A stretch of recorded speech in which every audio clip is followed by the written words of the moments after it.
Egypt in the time of the Pharaohs, a rich and powerful empire. But the people of Israel live in slavery, oppressed by a tyrannical Pharaoh. To win their freedom, Moses sends 10 plagues on Pharaoh's land. As God's fury, they sweep over Egypt. The plagues bring desolation, disease, and death. At least according to the Bible. Are they just legends? Or did these events really happen?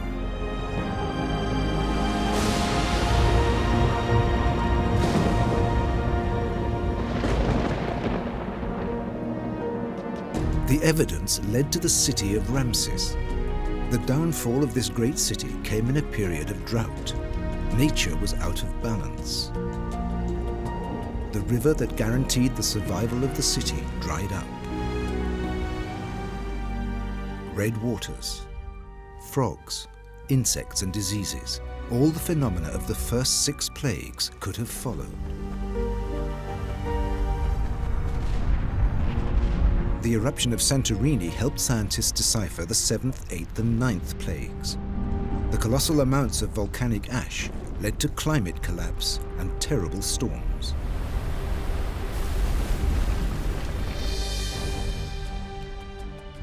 Hail, darkness, and a plague of locusts are realistic scenarios.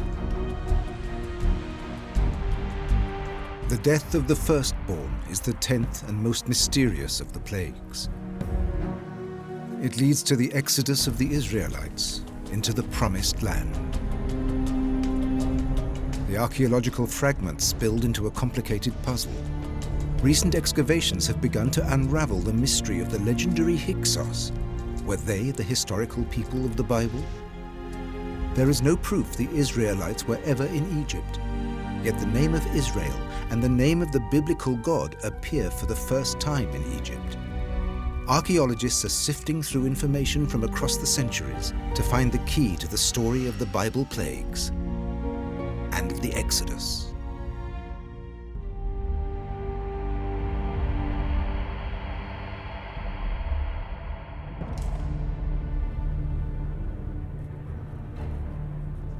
In the Old Testament, the account of the 10th plague is more detailed than all the others. It tells of the God Yahweh's final blow, the one that would free the Israelites from bondage in Egypt. God transmits his plan to Moses in precise detail. Every Israelite must borrow gold and silver jewelry from his Egyptian neighbors. God will make them agree. And then the Israelites must prepare the first Pesach ceremony.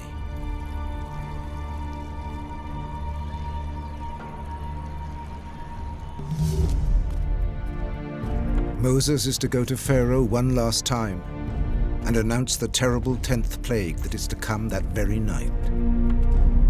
And Moses said, "Thus saith the Lord, about midnight I will go out into the midst of Egypt.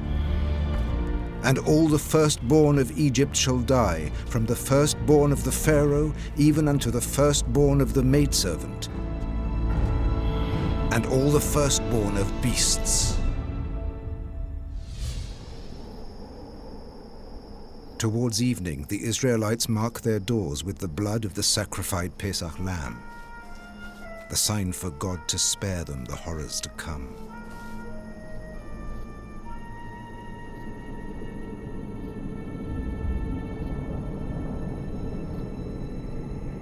It happens that night. The destroyer, the angel of death, passes through the land of Egypt. The last plague is very different from the others. It isn't linked to natural phenomena. You could say it's a theological plague. It seems very cruel to us because Yahweh will massacre all the firstborn of Egypt. What does that mean? It means the total extermination of Egypt. Because in the ancient Middle East, the firstborn symbolized the future of a people. Losing the firstborn is losing the future.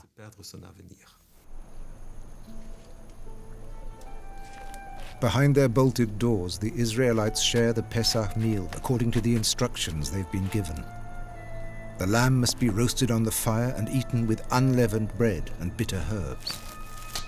The Israelites are to sit at their table dressed for departure, and anything that isn't eaten must be burned.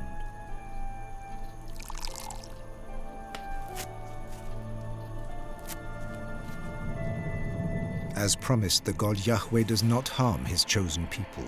Death passes over their houses.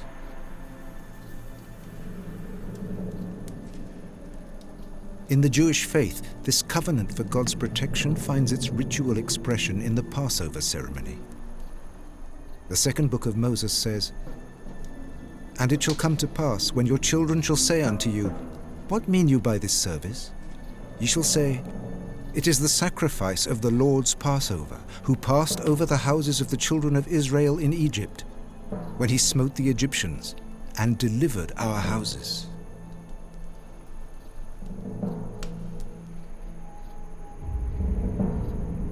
Silently, God's punishment is carried out.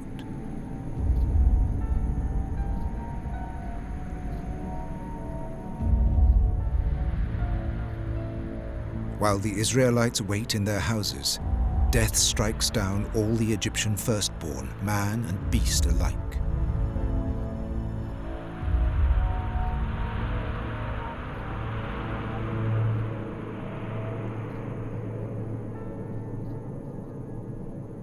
There was not a house where there was not one dead. The great killing of the firstborn strikes every family without exception and without respect for rank. Even the firstborn son of the Pharaoh must die.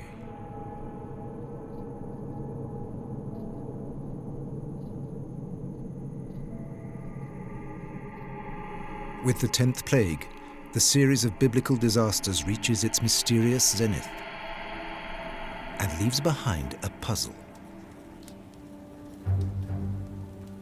The first 9 plagues the Hebrew scholars describe are comprehensible natural phenomena. Poisoned rivers, frogs and insects, disease, hail and darkness. All these could actually have happened in Egypt.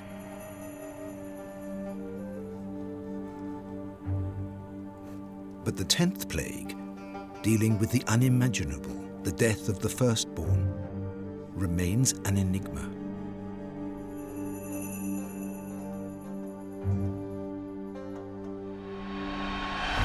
Attempts to explain it scientifically have looked at the possibility of an illness or an infectious disease.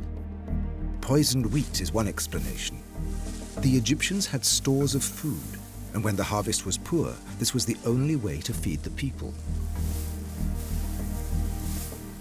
But after the previous plagues of hail and locusts, supplies of grain could have been contaminated by humidity and the excreta of the insects. A lethal fungal mold could have been the result.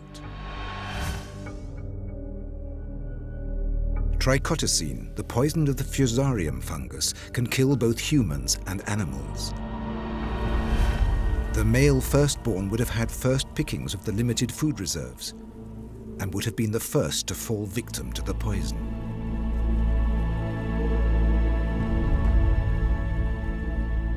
Psalm 78 of the Old Testament has another explanation for the 10th plague.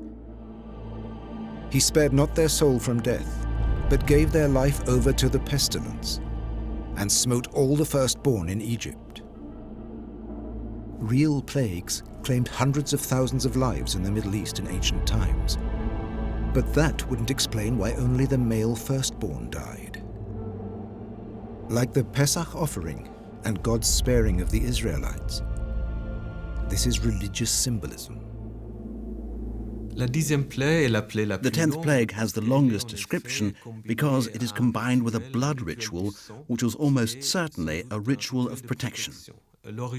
It originated with the nomads and with the shepherds who used the blood to protect themselves against the desert demons who attacked their flocks or attacked the shepherds themselves.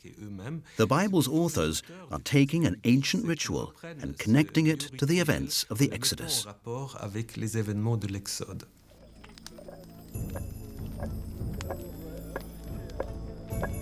The ritual of blood and the Pesach meal, which the Bible links inextricably with the 10th plague and the exodus of the Israelites, actually go back to an archaic festival in the ancient agrarian culture of the land of Canaan.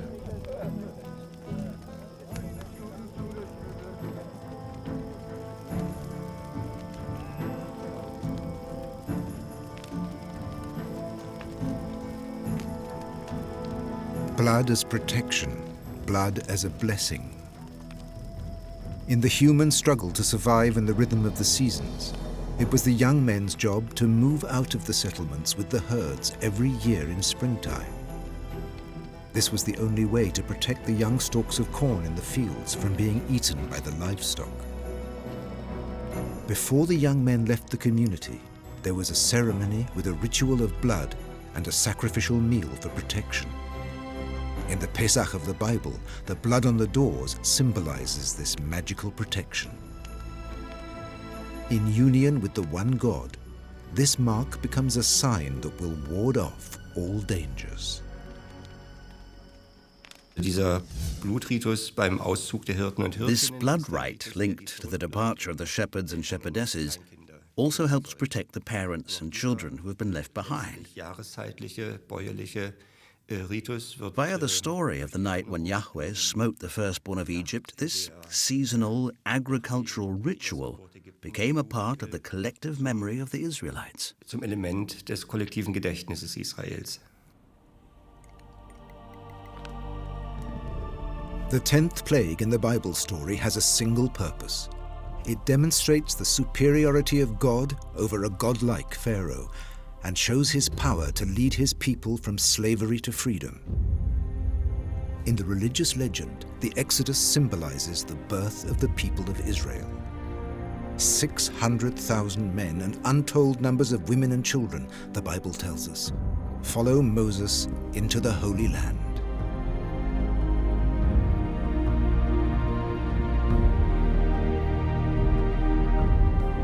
Archaeologists have found no trace of a human migration on this scale.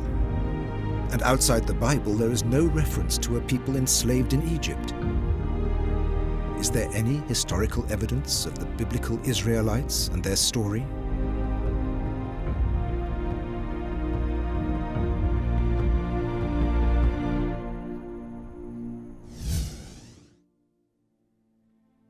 In the 1st century AD, the Jewish historian Josephus Flavius quotes a source that recounts the biblical Exodus from an Egyptian perspective. The passages he quotes by the Egyptian priest Manetho offer tantalizing hints about the identity of the people of the Bible. Manetho gives a grim account of Egypt's darkest times. Under the rule of the legendary Hyksos, mysterious foreigners he identifies with the people of the Bible. They are said to have founded the city of Jerusalem after being expelled from Egypt. Manetho is said to have written,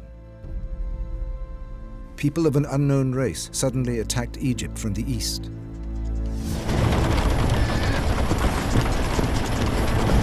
They conquered the land easily without a battle. And once they had taken control, they burned the cities to the ground and destroyed the temples of the gods.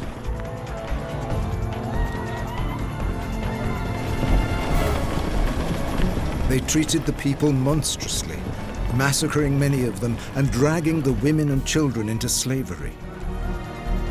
Finally, one of their number, named Salatis, became king.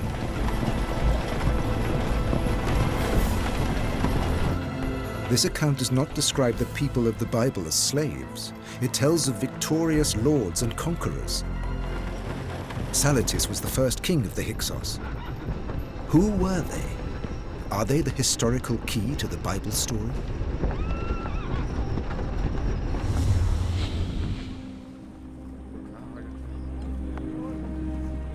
At the excavations of Tel el-Daba, archaeologist Manfred Bitak has been studying the Hyksos for many years. Here in the Nile Delta is the site of the city of Avaris, where the story of the Hyksos began in the 17th century BC. Very little is known of them. and there are few foundations and archaeological remains in these layers of earth to tell us about their times. With this single exception, this excavation of a great palace and administrative complex is of huge archaeological importance. It promises to reveal more about these mysterious foreigners who made themselves kings in Egypt and made Avaris the center of their power, their metropolis.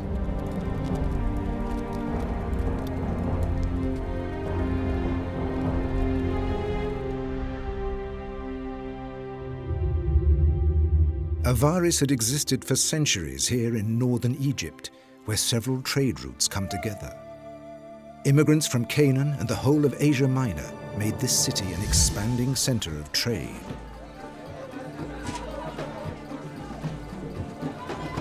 By the 17th century BC, Avaris is home to merchants, artisans, and farmers. Among them, the people who would soon call themselves Hyksos. Manetho would later identify them as the people of the Bible. Soon they controlled the economy of the Nile Delta and filled the top positions in the administration. A success story that seems to conflict with the fate of the people of the Bible. To the Egyptians, the Hyksos, like all the peoples from the north, were quite simply Asiatics. But as successful merchants, shipbuilders, and warriors, they formed an elite group that brought advanced technology to Egypt. They introduced horse-drawn chariots and other unknown weaponry to the country.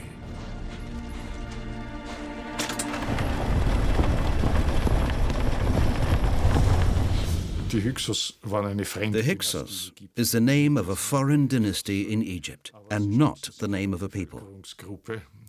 But we know they came from Asia Minor. And when the Egyptian kingdom fell apart in the 18th century BC, that is during the 13th dynasty, it was easy for them to set up a vassal system. They took over the status of pharaohs quite officially.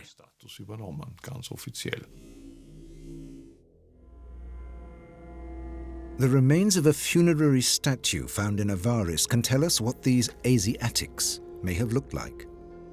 Notice especially the mushroom-shaped hairstyle and the colorful striped coat. The man's skin seems yellowish in color. The wooden scepter in his hand marks him out as an official.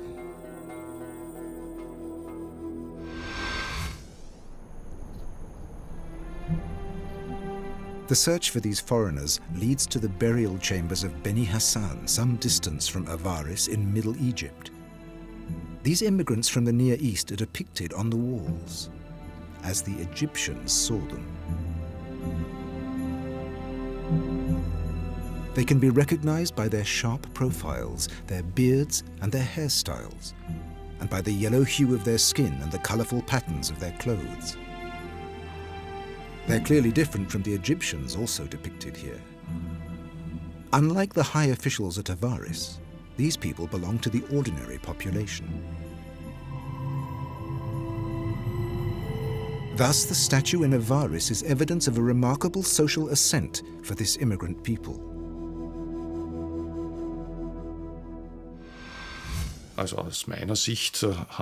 In my view, what we see here is a city aristocrat, a holder of very high office who portrays himself in a costume from Asia Minor.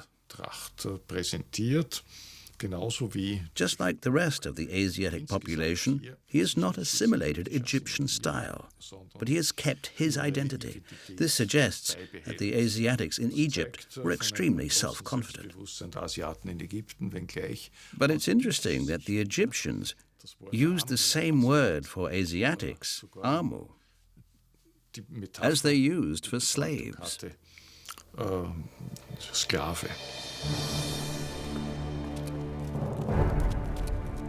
These slaves became rulers. Their rise to power took place over centuries, until the Hyksos turned the old hierarchy on its head. We don't know exactly what happened in Avaris around 1650 BC, but it seems likely that this group of immigrants from Asia Minor took over power, They made one of their number king and claimed the status of pharaohs.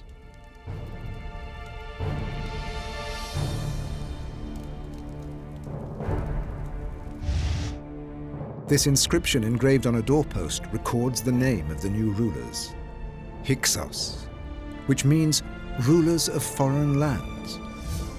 It's written in hieroglyphics so that every Egyptian can read it.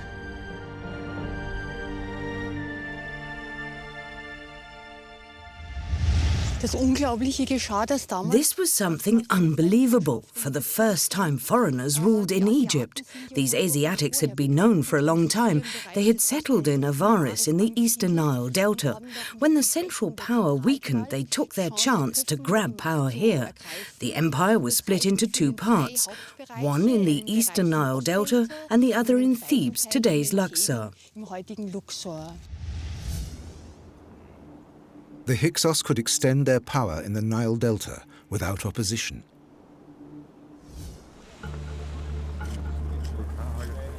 The wealthy trading center of Avaris became their capital.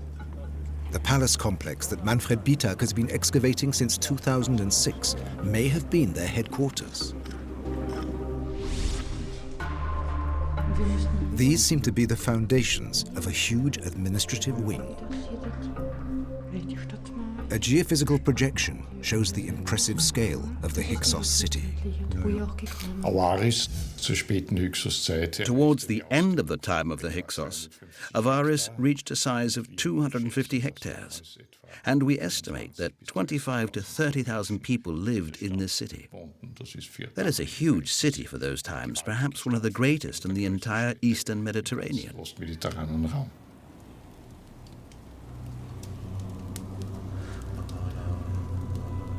The foreigners confidently continued to practice their own culture. Their rites and traditions spread. In Avaris, the nature god Baal merged with the Egyptian god Seth to form a new cult, the cult of Seth Baal. A new god is born, and under the Hyksos king Apophis, this god becomes the central deity. The worship of a single god was a concept entirely foreign to Egypt. One can tentatively say that this was a first step to monotheistic thinking in the broadest sense. The expulsion of the Hyksos would then be connected to the idea that the Egyptians did not want to be forced to worship one single god.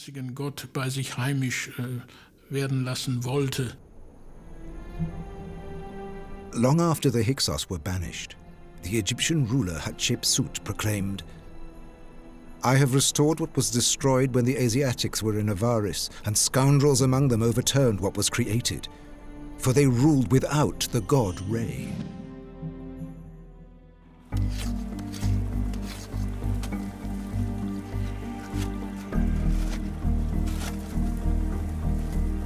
When the pharaohs reconquered Avaris in the middle of the 16th century BC, they destroyed all traces of the Hyksos. The time of foreign rule was to be forgotten. But by suppressing the memory of the Hyksos, the Egyptians created a puzzle. Today, scientists face the challenge of reconstructing the truth about this legendary people from the smallest archaeological fragments. Are there, as Manetho claimed, parallels between the Hyksos and the people of the Bible? Or is his account an early example of spin and myth-making?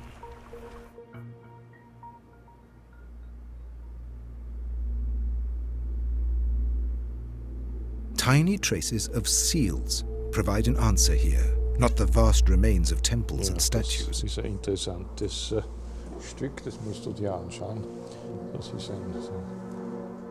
In the ruins of Avaris, Manfred Bitak has found several seals with human and animal motifs, and 6 seals with names.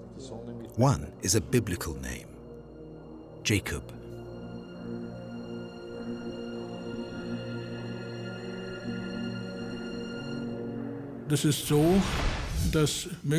Memories of the time of the Hyksos may well live on in the Old Testament, through Abraham, Sarah, and above all Jacob and Isaac. One of the Hyksos kings is called Jacob, and several have Jacob as part of their names. These names are from Semitic languages, and they're later found in the Old Testament. Die im Alten Testament weiterleben. Does the discovery of the biblical name Jacob on a seal from the time of the Hyksos mean they could have been the people of the Bible? The archaeologists have found a pit that may hold some answers. More and more clay vessels, animal bones, shards and ashes are coming to light here. In the middle of the palace complex, in a courtyard 2 meters beneath the foundations. The scientists believe these are the remains of a sacrificial meal, perhaps part of a ritual of departure and farewell.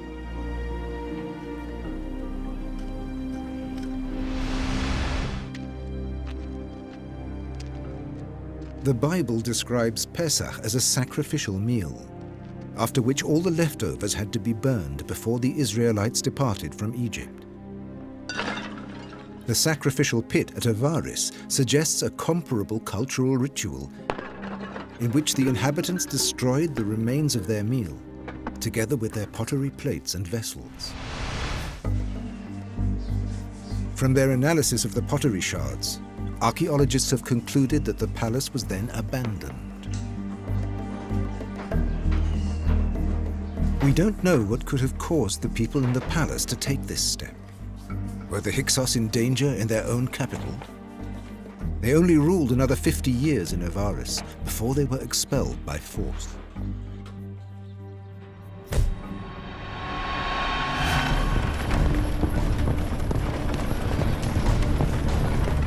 Mid-16th century BC. For decades, the Egyptian pharaohs have tried and failed to regain power from the Hyksos and rule over all Egypt once more. Now Pharaoh Ahmose I retakes the city of Avaris and puts an end to a century of foreign domination.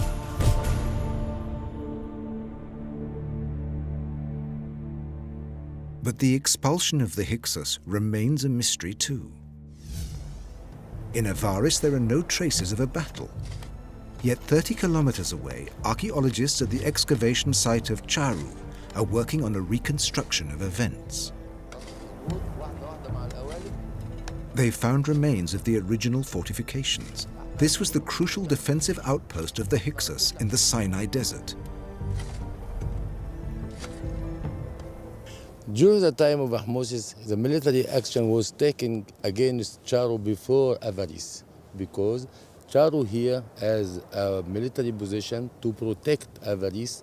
The Egyptian was intelligent enough to think before attacking Avaris, to cut between Avaris and the east, to siege Avaris from the east, because this is the only entrance for Avaris. And I think that the battle against the Hyksos was here. The fall of the fortress at Charu is a decisive victory for Pharaoh Ahmose I. It will lead to the expulsion of the Hyksos, and there is an eyewitness to his triumph. This unique account of the conquest of Avaris can be found at El Kab in Middle Egypt, in an excavated cave some way apart from the main dig. It's a report by a soldier, Ahmose Ebana, who fought with Pharaoh Ahmose I in Avaris.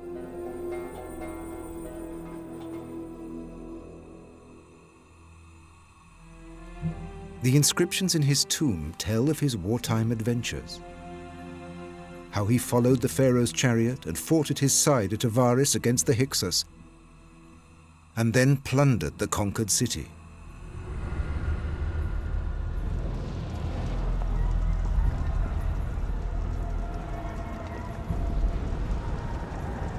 I was with the king when the city of Avaris was besieged, and I took my booty from there, 1 man and 3 women, in total 4 people.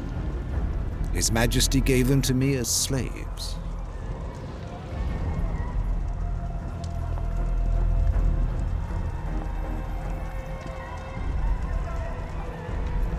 Pharaoh Ahmose I and his army drove the Hyksos out of Avaris, and pursued them to their fortress at Sharuhen in southern Canaan. We besieged Sharuhen for 3 years. Then His Majesty took the fortress. I received gold for my bravery. The rule of the Hyksos was traumatic for the Egyptians and remained so for a long time afterwards. For the Hyksos, Asiatics, miserable sand dwellers were considered culturally inferior by the Egyptians. Actually, they weren't seen as really human at all. This rabble had come to Egypt and wrested power from the pharaohs, from the sons of the sun. That simply wasn't possible. By defending itself against the Hyksos, Egypt became an imperial power. It invaded and occupied Canaan and made it a colony. The Egyptian priest Manetho wrote of a people who departed from Egypt and then were said to have founded the city of Jerusalem in Canaan. This led some to look for traces of a Canaanite people in Egypt and to turn their attention to the Hyksos and their period of power. Their names, their rituals, and their expulsion from Egypt are the main parallels with the Bible story of the Exodus. Did the history of the Hyksos influence the story of the Israelites in the Bible? Did the religious legend then give a new meaning to their expulsion? One in which the Exodus was no longer a defeat by the Pharaoh, but a victory over him. Yet the Hyksos were a ruling dynasty, not truly a people, and the existence of the Israelites at that time has not been historically proved. Manetho's account is just the first piece of this great historical puzzle. The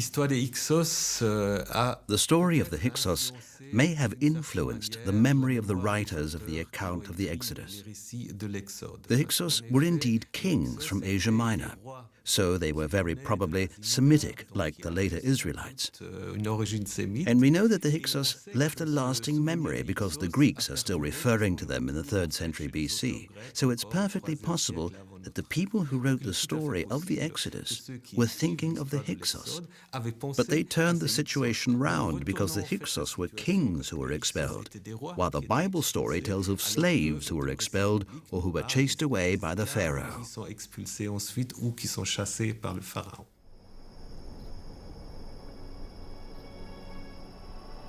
The Bible texts were written 1,000 years after the time of the Hyksos. Was another people enslaved in Egypt during this time, in the way the Hebrew scholars describe? After the Hyksos leave, a new era begins for the Egyptians. The pharaohs take control of Asia Minor. Canaan becomes an Egyptian province.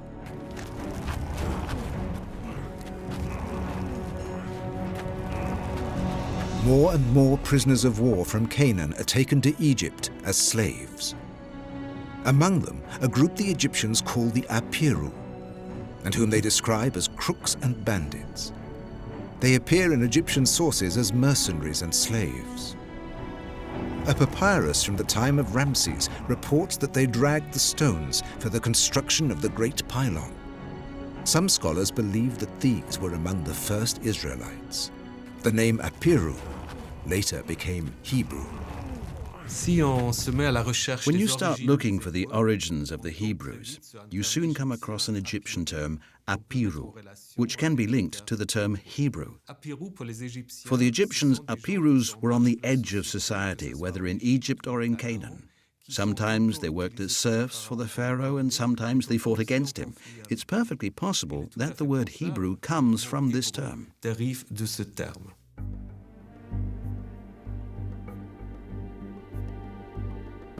At the end of the 13th century BC, the name of Israel appears for the very first time on the victory stele of the pharaoh Meremptah, in a list of the peoples conquered in the campaign in Canaan.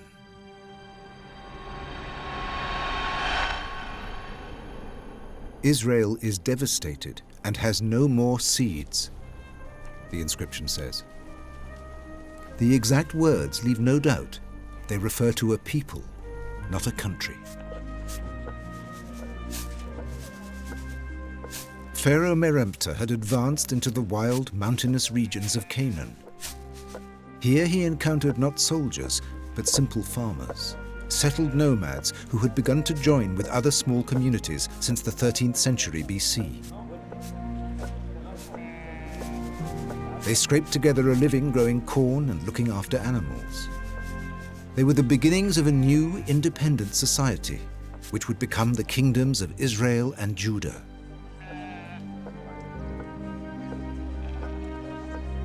Today, scholars know how the early Israelites lived.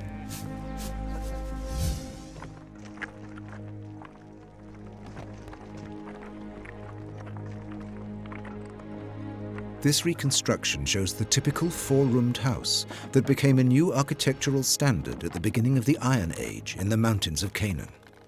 Two parallel storerooms or stalls were located at right angles to the living area for people.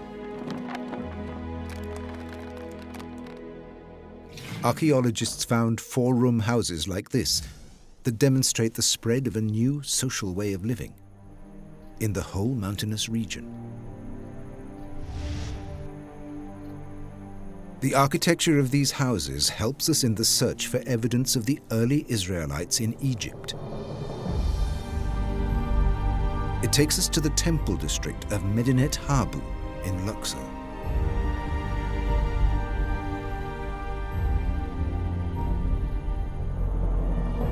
Generations of pharaohs built their funerary temples here.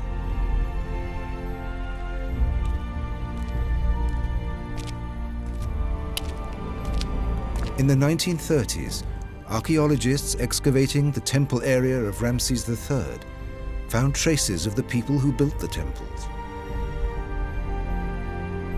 Prisoners of war brought to Egypt as slave workers.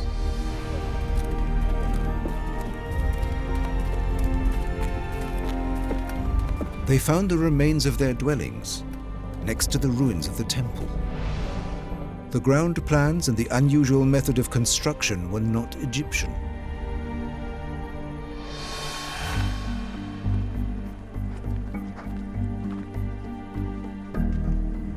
Manfred Bitak went back to his predecessor's records. In the ground plan of the building workers' houses, he recognized typical elements of the Canaanite four-roomed house. And from that, he could draw conclusions about the origins of the people who had built them. Ramses III had launched a military campaign in the Seir Desert. We believe that his prisoners of war were sent to work on the different temples of the empire. In this case, their job was to tear down the temples of Aia and Haramhab in order to build a temple for Ramses IV. That would have been in the 12th century BC. That was exactly the time in which the four-roomed houses were being built in Canaan and Palestine. And it's no coincidence that this type of house appears in Egypt at the same time.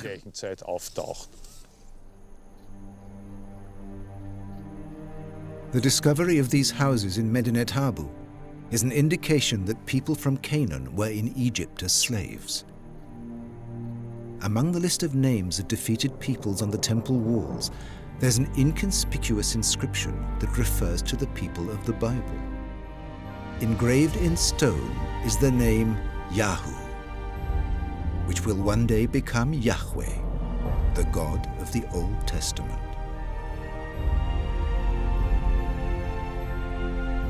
The people who worshipped Yahweh were nomads. They called themselves the Shasu Bedouins of Yahu. Illustrations of their capture by the forces of Pharaoh Meremptah in the Temple of Karnak offer a picture of the Shasu, the people who would one day unite with the growing community of Israel. Today we can say the name of Yahu stands for this nomadic grouping, as well as for the region where they may have settled, and for the God they worshipped. Yahu was the name of their God. And this form, Yahu, is also the basis for the name of God in the Bible. These groups of early nomads have left traces in the Sinai desert. Puzzling signs in early Hebrew letters are carved in a wall in a mine near Serabit. Nearby, a relief shows prisoners or slaves being flogged by an Egyptian overseer. Are these references to the people who found their way into the Bible stories?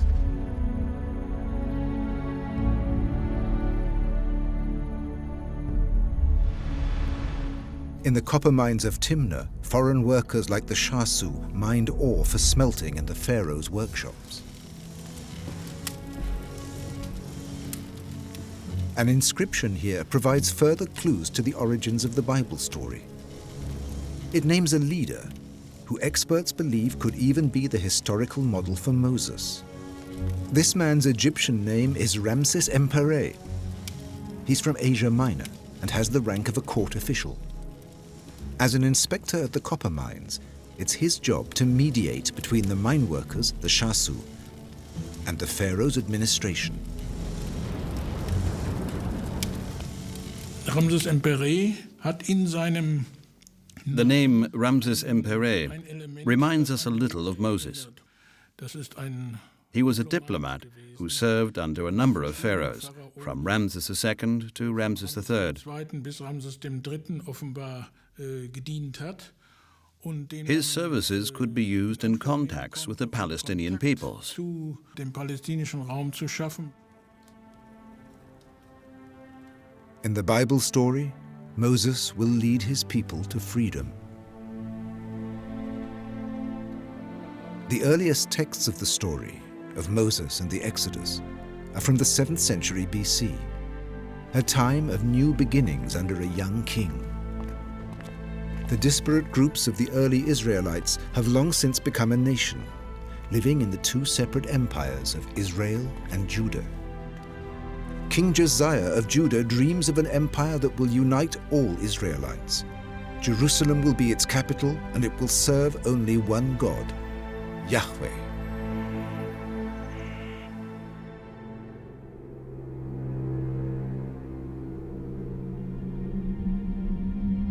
There are still plenty of gods in this land. Yahweh is not without competition at the time the Bible is written. Archaeological finds show that until Josiah's reign, Yahweh even had a woman at his side, Asherah, the great goddess of fertility. There are many nature goddesses who are worshipped in religious rituals, but Asherah's cult is widespread. In the Temple of Jerusalem, her statue is on equal footing with that of Yahweh.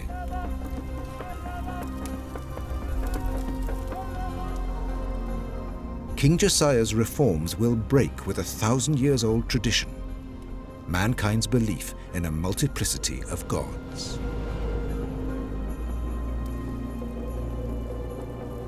Ganz gewiss haben die Reformmaßnahmen des King Josiah's reforms certainly led to a situation where monotheism slowly imposed itself, allmählich verfestigen konnte. Und das dann in dieser Zeit and the worship of Asherah as a companion god sitting at the right hand of Yahu, as it were, could no longer be sustained. nicht mehr aufrechterhalten wurde.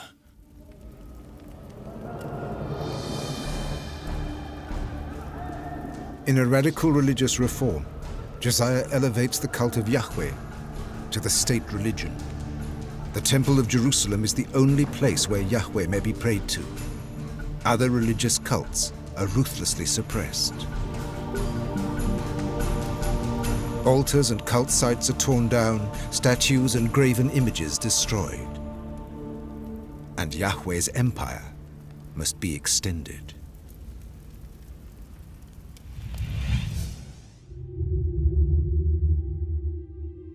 The situation in the 7th century BC seems to favor expansion. Assyria's domination is breaking down. The small Jewish kingdom sees its chance to gain more land and greater freedom. But the dream of this ambitious king comes to a sudden end in the year 609 BC. Josiah has reckoned without Egypt. The old great power will be the doom of the young pretender. In Megiddo, a strange event takes place that puts the emerging biblical story in a new light.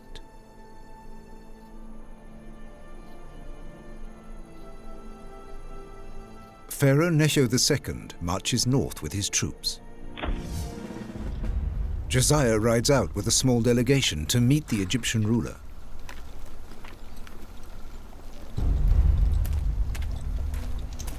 We still don't know what he hoped to achieve. It looks rather stupid of Josiah. Why did he set himself up against Necho? But it may have made perfect sense to Josiah, the monotheist, the unquestioning servant of his Lord, who stands up to the arrogant Pharaoh and fights for freedom.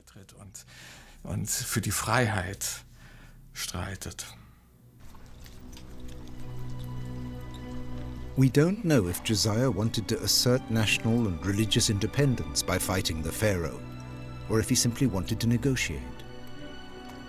But we're told that Necho II killed him in front of his followers.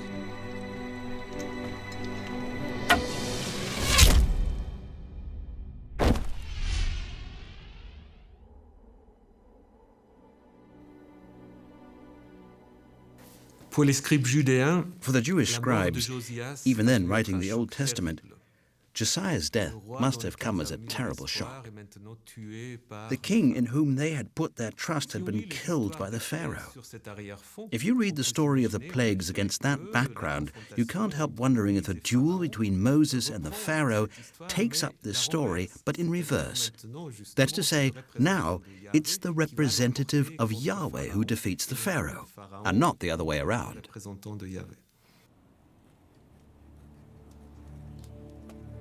This is the time when the Bible texts were being written.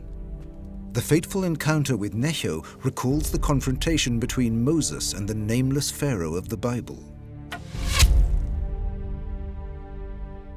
The political present of the Hebrew scholars and the folk memories of the past flow together in the Bible account and merge into a single great epic.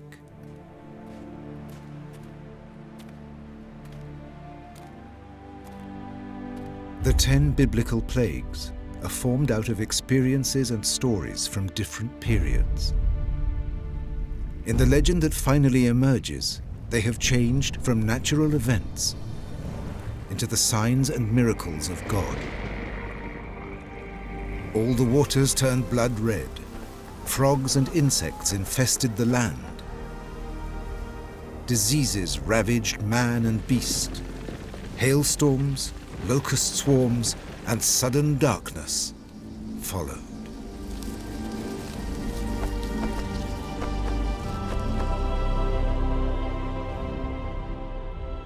The plagues certainly did not happen within the space of a few days, as they're described in the Bible. But every one of the first 9 plagues can be traced back to natural phenomena that existed in Egypt, and to an extent, still exist there today. There's no scientific explanation for the death of the firstborn. In the religious creation myth of the people of Israel, the 10th plague, together with the Exodus, stands for the future and the freedom promised by God. Scientists have found no proof of the Bible story, but they have found traces of peoples who suffered expulsion and natural disasters, and whose experiences were taken up when folk memories were rewritten as history.